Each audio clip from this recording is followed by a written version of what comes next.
17 աղջիկ, 16 խաչ։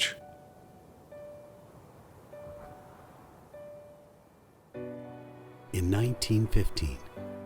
1915 թվականին Ավրորա Մարդիգանյանի կյանքը ընդմիշտ փոխվեց։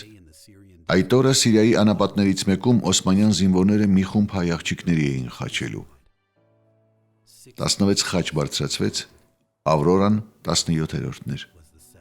Ավրորան, որ բացավ 14 տարեկանում հայոց ցեղասպանության տարիներին։ Հազարավոր հայ կանանց հետ նա ստիպված էր քայլել անապատով, ենթարկվելով սարսափելի վայրագությունների։ Նրա շուրջ 1.5 միլիոն հայրենակիցները զոհ դարձան, բայց Ավրորան ողջ մնաց։ Նա կարողացավ փախչել,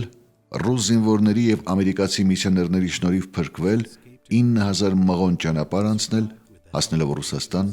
ապա Նյու Յորք։ Վճռելով ամեն գնով աշխարհին ներկայացնել իր տեսածը, Ավրորան պատմում է իր պատմությունը բոլոր նրանց, ովքեր պատրաստ էին լսել։ Նրա վկայությունները տեղ գտան թերթերում եւ գրքերում, նկարահանվեց հոշոտված Հայաստան հոլիվուդյան ֆիլմը,